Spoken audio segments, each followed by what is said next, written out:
السلام عليكم ورحمة الله تعالى وبركاته. اليوم جبت لكم وصفة خفيفة كيما العادة، غير مكلفة تقريبا.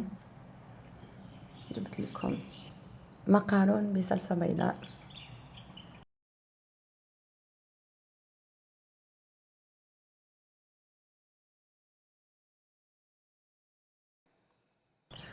تبع الطريقة. هنايا ديت يعني حفنة صغيرة من البصل كنت نجفف فيه، كان مازال ما نشف مليح. ديت حفنة صغيرة، حطيته شوية زيت وملعقة صغيرة زبدة، عفوا حطيت الدجاج. ومن بعد كي يتحمروا لي هادو قطع الدجاج نحطوا عليهم البصل الأخضر.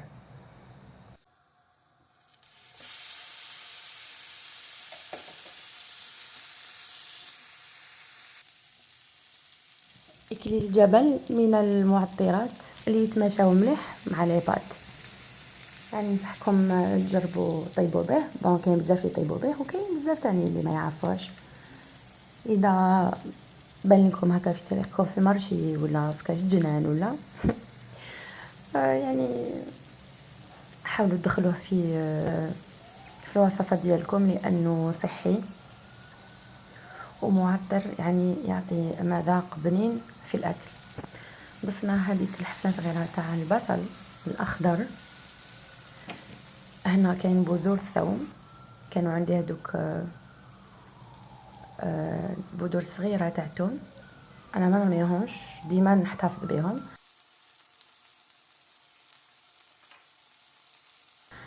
هنا عندي زنجبيل، جوز الطيب، رشه فلفل وملعقه صغيره كمون. ما نكثروش التوابل باش ما يطغاوش على المذاق. ملعقه صغيره فلفل اسود، برك نصف ملعقه صغيره. نحركوهم. وهنا نروحو نشلو شويه بروكولي، قطع البروكولي ونحطوهم. البروكولي ما فيهش الروح، تم يطيب.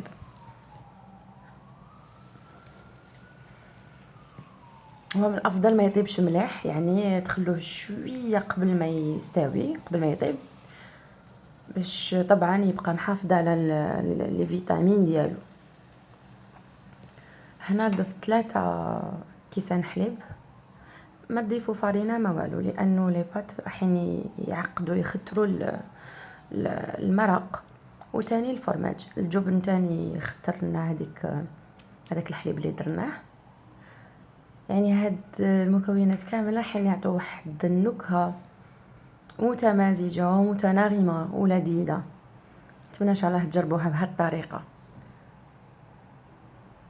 اذا جربتوها بهذه الطريقه اكيد ما حيش تندموا، وراح تعجبكم وراح يعجبكم هذا البلا. وطبعا ممكن تعتمدوه. وجبه سهله تم الطيب، يعني ما تشدش طياب. ديروا برك لي بات يغلو وتوجدوا هاد المرق. قطعه الدجاج هذه ماشي غاليه، يعني قطعه صغيره سقامت لي 15 نالف. 4 قطع جبن وقطعه صغيره من البروكلي. انا زدت في الاخير زدت لها شويه روزماري ولا اكليل الجبل. هنايا المقارون كتلاتيه بلا صوص، كتلاتيه زعما كتلاتيه نصور، فغفلت عليها. ما نحبهاش انا هكا شغل طيبه بزاف، نحبها شاده روحها باش تكمل في لاصوص. مي معليش، نتوما ما تغفلوش عليها، نتوما محيش تصوروا بطبيعه الحال. فراقبوها، يعني ما تخلوهاش حتى توصل لهاد الدرجه من الطهي. من الافضل تكون شاده روحها خير. وهذه اضافه اخيره، كما نقولوا حبيت نقلش البلا ديالي، نتوما تقدروا تستغناو عليها. حتعطينا شغل تعليكه كي نسربوا المقارون ديالنا في البلا. وزيد لها بنه. طبعا نتوما ضيفوا الجبن اللي تحبوا، ولا تقدروا تستغناو على هاد الخطوه.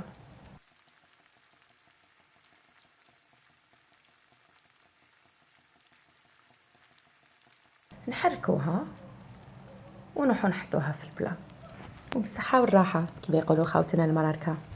نتمنى ان شاء الله هاد الوصفه تكون نالت اعجابكم. اذا عجبتكم خلوا لي اعجاب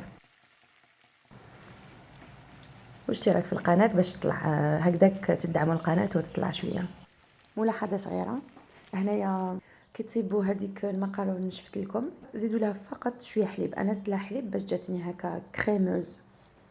دونك ما تخافوهاش مالغري تشوفوها نشفت باسكو تشرب مقارون تشرب دي بات يشربوا تمتم. زيدوا لها برك شويه حليب هذا ما كان. واذا زعما طولتوا باش تسربوا تشوفوها كي تجوا حين تسربوا تصيبوها نشفت تزيدوا لها برك شويه حليب وخلطوها هكا فوق النار ولا حليب سخون وحركوا وحطوها هذا ما كان.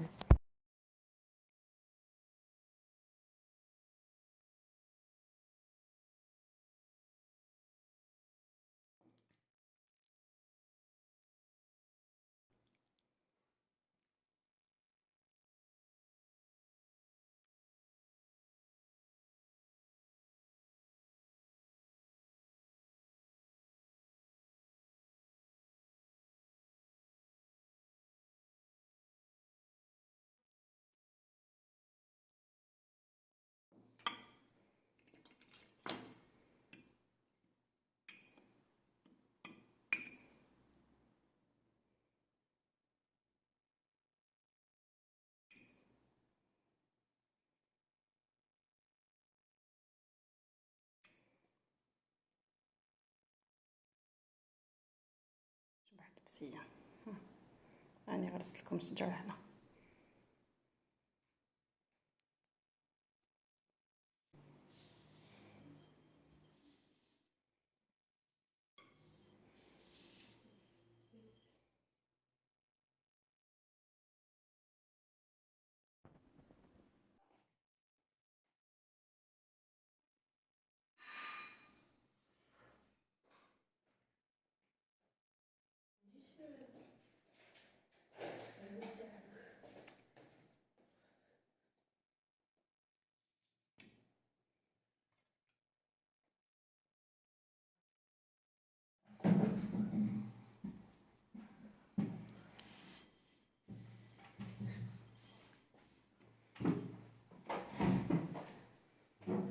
هنا قد ما نوصف لكم البنه ديالها يعني ما حاش نقدر نوصفها. قمه في البنه، جربوها اكيد اكيد اكيد ما حيش تندموا. اذا هذا هو الطبق تاعي تاع اليوم اللي اقترحته لكم. نتمنى يكون عجبكم. في الاخير نقول لكم تهلاو في روحكم، تهلاو في الامهات ديالكم وفي الاباء ديالكم. والسلام عليكم ورحمه الله تعالى وبركاته.